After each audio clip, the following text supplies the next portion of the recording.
Good afternoon, Merrimack Elementary. Just a couple quick things I want to touch base with everybody on today as part of our messaging.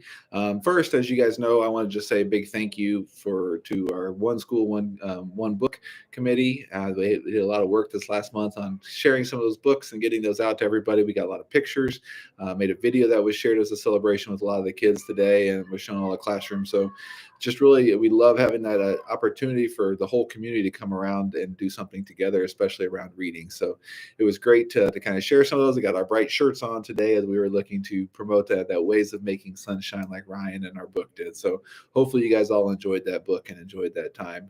But I want to say thank you also to our PTO for helping to support those efforts and helping to make sure that we were able to all get those books to every family. So thank you to everybody for that. The other big thing, I know you guys are probably, if you haven't already seen it, you'll be getting a communication from the district. Again, just a reminder about next Monday. Next Monday is when we move from mask required to mask recommended. And so the big things there are, yes, it is just an understanding that everybody's going to have the opportunity to make the choice that works the best for them and works the best for their family. And we just ask for all of our students to understand that others may make a different choice, and we just want to just be tolerant and appreciative of the fact that others may disagree and have some different opinions on exactly what they want to do. So not everybody is going to make the same choice. So there may be some that are wearing masks, some students that aren't wearing masks, and there may be days where they go back and forth.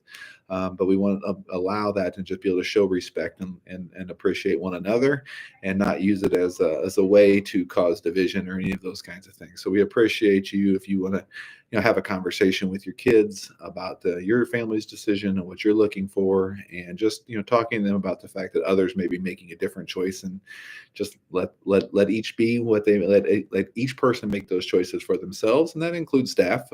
We'll have some staff that I know will continue to wear masks, and some staff that may not. So it's just an important thing to kind of understand that right now we're in that phase where, as long as our numbers continue to stay low, we're able to have that choice be available, and we just want to be appreciative of everybody regardless of what those choices are. The big thing in order to keep some of these things in place and to be able to kind of continue to be able to provide those choices, that we want to make sure that we're doing our best to keep our numbers low, which means, please, if your child is not feeling well and they are having some of those symptoms, please make sure you're keeping them home. We know it can be tricky, especially as we enter allergy season, to think about whether it's just allergies or whether they're not feeling well. And we can always talk with Nurse Susan and talk through some of those things and help make some of those decisions if need be.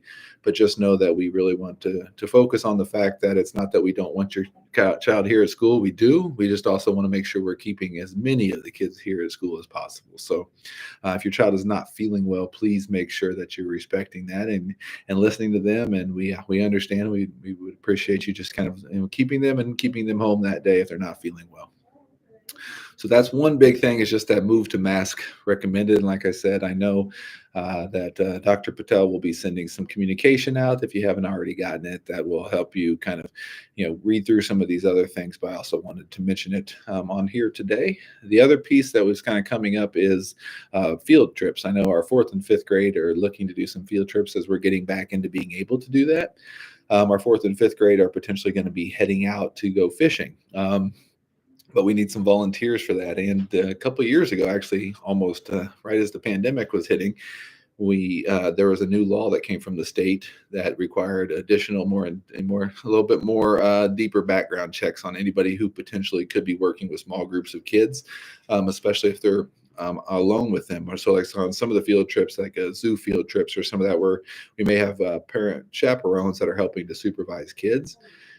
Those parents would need to have a more intensive background screening. And so there was usually a surface level one that was kind of done for some of these things that we had been doing in the past, but now the state is requiring a full fingerprint and background screening, which costs a little bit more money.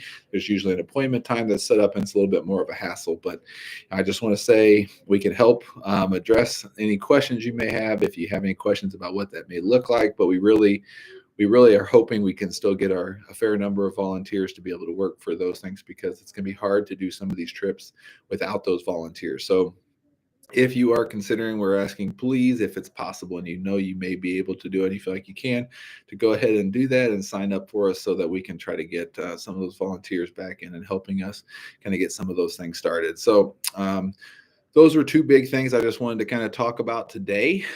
We are entering April. We've had some fun today on April Fool's Day. Some different things going on. Everyone from everything from second graders, not doing a vision screening or a hearing screen, but maybe a foot screening, which was fun.